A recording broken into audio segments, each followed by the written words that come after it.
नमस्कार दोस्तों, आप सभी का स्वागत है एस प्रूफ क्लासेस में। देखिए ये हमारी वीडियो नंबर 7 है। इसमें हम लोग मौर्य उत्तर काल के जो बचे हुए क्वेश्चंस हैं पार्ट 3 के रूप में करेंगे। ठीक है, इतने ही क्वेश्चंस हैं और मौर्य उत्तर काल आपका कंप्लीट हो जाएगा। उसके बाद हम लोग आगे टॉपिक्स लेते रहेंगे और पूरी की पूरी सीरीज को ही खत्म कर देंगे। जितने भी क्वेश्चंस आए सारों को मार डालेंगे। ठीक है, तो आप हमारे साथ जुड़े रहिए। देखिए बिना बकवास का क्वेश्चन शुरू करते हैं। पहला क्वेश्चन क्या है कि भारतीयों के लिए महान सिल्क मार्ग किसने आरंभ किया? 4 शासक हैं, बताइए किसने सिल्क मार्ग आरंभ कराया? बताइए इसका आंसर क्या है। तो देखिए इसका आंसर जो दे रहे हैं ए कनिष्क। ठीक है, कनिष्क ही क्या किए थे, इस मार्ग का आरंभ किए थे। ठीक है, अब ये इनके नियंत्रण में इसलिए था। पहले बात तो सिल्क रूट कहां से कहां तक जाता है? तो चीन, ईरान तथा पश्चिम एशिया तक जाता है। ठीक है, और ये क्या था कि जो सिल्क रूट था ये इनके राज्य से होके गुजरता था। ठीक है, इनके साम्राज्य का जो रीजन था जहां पे लोग राज करते थे तो उनके रीजन से होके गुजरता था। तो भाई जाहिर सी बात है ये लोग अपने कंट्रोल में उसको रखेंगे। और जो लोग इस रास्ते से होके जाते थे वो काफी टैक्स देते थे। ठीक है, तो इसकी वजह से क्या हुआ कि जो हमारा उत्तर पूर्वी भारत है वो काफी समृद्ध हो गया बिजनेस के पर्पज। सॉरी, उत्तर पश्चिम जो भारत था वो बिजनेस के पर्पज से काफी इंपॉर्टेंट हो गया, काफी पैसा इन लोगों ने कमाया। ठीक है, चलिए नेक्स्ट क्वेश्चन हम लोग लेते हैं, बहुत इंफॉर्मेशन इसके बारे में। ठीक है, देखिए नेक्स्ट क्वेश्चन क्या है आपके सामने कि कुषाण काल में सबसे अधिक विकास किस क्षेत्र में हुआ था? 4 ऑप्शन है आपके सामने, इसका आंसर बताइए।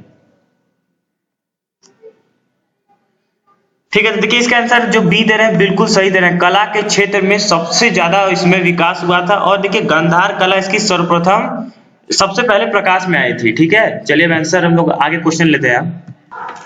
तो देखिए नेक्स्ट क्वेश्चन आपके सामने आ गया है कि कुषाण काल में सबसे अधिक, सॉरी माफ कीजिएगा ये क्वेश्चन नीचे वाला था, भूल गया मैं।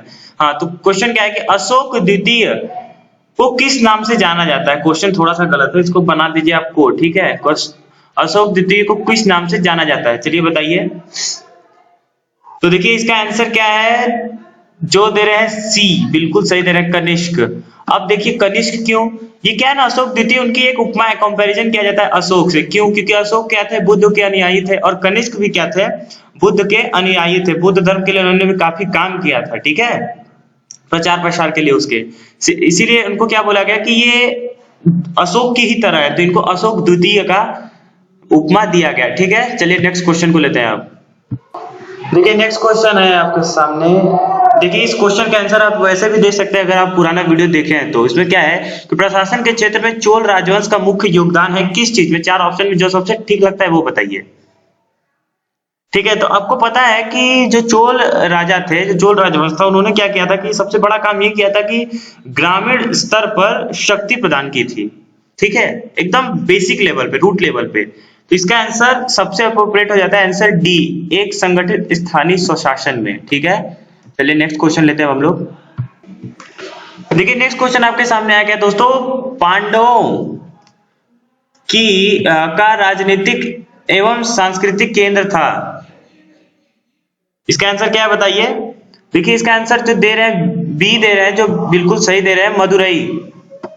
ठीक है, मदुरई क्या था, इनका कैपिटल था। ठीक है, इनका राजधानी थी। ठीक है, और इसका दूसरा नाम क्या है? इसका दूसरा नाम है कदम्ब वन। ठीक है, चलिए नेक्स्ट क्वेश्चन अब लेते हैं हम लोग।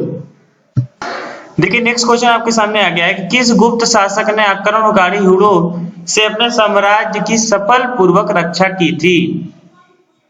इसका आंसर बताइए। ठीक है, जिसको पता होगा वो पता होगा, आंसर ए है, सकंद गुप्त। ठीक है, इसका उल्लेख मिलता है उसके जूनागढ़ उल्लेख अभिलेख जो लिखवाया हुआ था, और अन्य अन्य जगहों से भी इसका वर्णन मिलता है। ठीक है, चलिए नेक्स्ट क्वेश्चन को हम लोग अब लेते हैं। देखिए नेक्स्ट क्वेश्चन आपके सामने आ गया कि मगध में शाही मौर्यों के ठीक बाद उत्तराधिकारी कौन थे? मतलब मौर्यों को हरा के किसने राज किया? सीधा question. RRB Gorakhpur, RRB Allahabad, हद है, इतना बार रिपीटेड क्वेश्चन है सब। ठीक है, तो उसके बाद शंगु वंश ने शासन किया। ठीक है, चलिए तो नेक्स्ट क्वेश्चन लेते हैं हम लोग। ये क्वेश्चन ऐसे रिपीट हो चुका है एक बार। देखिए एक बार और वही क्वेश्चन अलग अंदाज से रिपीट हुआ, लगभग 185 ईसा पूर्व में पुष्यमित्र द्वारा, यानी कि जानते हैं पुष्यमित्र किसका नाम है, द्वारा स्थापित किया गया भारतीय शासक दल वंश कौन है जिससे मौर्य वंश का स्थान लिया? पीछे क्वेश्चन रिपीट हो गया है बिल्कुल सही जो दे रहे हैं डी, शुंग वंश, बिल्कुल सही दे रहे हैं। ठीक है, चलिए अब हम लोग नेक्स्ट क्वेश्चन को लेते हैं। देखिए नेक्स्ट क्वेश्चन आ गया है, पुलकेशिन द्वितीय पराजित हुआ था किससे? चलिए पढ़ा हुआ क्वेश्चन तो होगा ही यार, अभी कलकत्ता में पूछा हुआ है। ठीक है, तो देखिए इसका आंसर क्या है, जो दे रहे हैं ए, बिल्कुल सही दे रहे हैं, नरसिंह वर्मन द्वारा पुलकेशिन को हराया गया था। ठीक है, चलिए पुलकेशिन द्वितीय को हराया गया। चलिए नेक्स्ट क्वेश्चन लेते हैं। ठीक है, तो देखिए इसका आंसर बताइएगा इस क्वेश्चन का, हर्ष की आत्मकथा निम्नलिखित में से किसने लिखी? 4 ऑप्शन है, थोड़ा सा माइंड यूज करेंगे तो आप बता सकते हैं इस आंसर को। ठीक है, तो उनके दरबारी कवि यानी कि बाणभट्ट ने ही, हर्ष के दरबारी कवि कौन है? बाणभट्ट, उन्होंने ही क्या लिखी थी? हर्ष की आत्मकथा लिखी थी। ठीक है, चलिए नेक्स्ट क्वेश्चन लेते हैं हम लोग। चलिए तो नेक्स्ट क्वेश्चन आपके सामने है कि हर्षवर्धन ने निम्नलिखित में से किसे हराया था? आरआरबी रांची का सवाल है ये। ठीक है, तो इसका आंसर है, बता दीजिए। इसका आंसर है डी, बिल्कुल सही जो दे रहा है डी, पुलकेशिन द्वितीय को हराया था। ठीक है, चलिए नेक्स्ट क्वेश्चन लेते हैं आप। चलिए तो देखिए नेक्स्ट क्वेश्चन आपके सामने आ गया है कि किस गुप्त शासक को विक्रमादित्य की उपाधि दी गई? बहुत ही सरल सवाल। देखिए इसका आंसर जो डी दे रहे हैं, बिल्कुल सही दे रहे हैं, चंद्रगुप्त द्वितीय यानी कि विक्रमादित्य, इन्हीं को कहा जाता है। ठीक है, इनको ये उपाधि मिली थी, शकों को उन्होंने हराया था, उसके बाद तुरंत ही इनको ये विक्रमादित्य की उपाधि दी गई।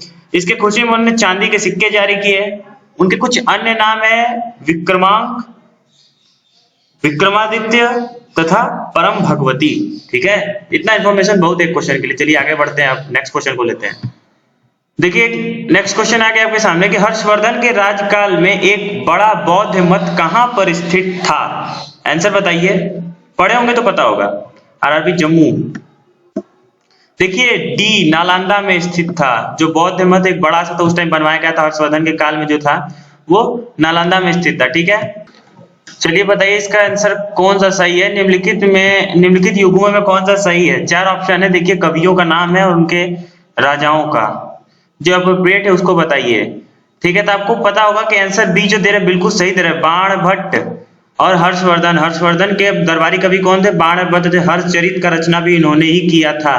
तो ये तो क्वेश्चन 4-5 बार रिपीट हो गया, रेलवे के लिए बहुत ज्यादा इंपॉर्टेंट क्वेश्चन। ठीक है, चलिए नेक्स्ट क्वेश्चन लेते हैं।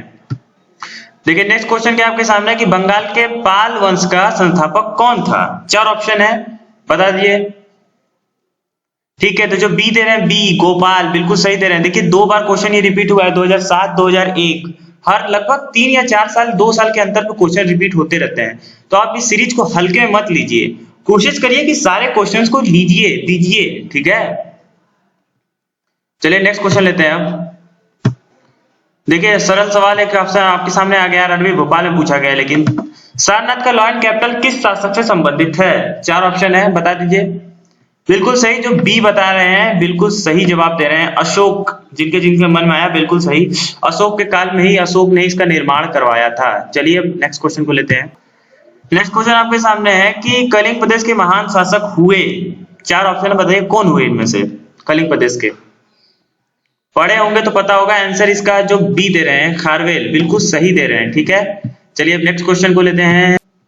देखिए नेक्स्ट क्वेश्चन आपके सामने काफी सुंदर सवाल, निम्नलिखित को वंश क्रम सजाएं, पहले कौन आया बाद में कौन आया? ठीक है, चलिए तो ठीक है, अब मैं आंसर देता हूं। देखिए सबसे पहले कौन थे? मौर्य आए थे, फिर शुंग वंश के शासक, मौर्यों को हरा के शुंग आए थे, फिर शुंगों को हरा के कुषाण, और फिर कुषाणों को कुचल के गुप्तों ने राज किया था भारत पर। तो देखिए कौन से ऑप्शन में आ रहा है? देखिए ऑप्शन ए, देखिए ध्यान से, मौर्य, शुंग, कुषाण, गुप्त। ठीक है, ऑप्शन ए बिल्कुल सही हो जाता है, जो ए दिया है उसका आंसर सही है। ठीक है, नेक्स्ट क्वेश्चन लेते हैं अब।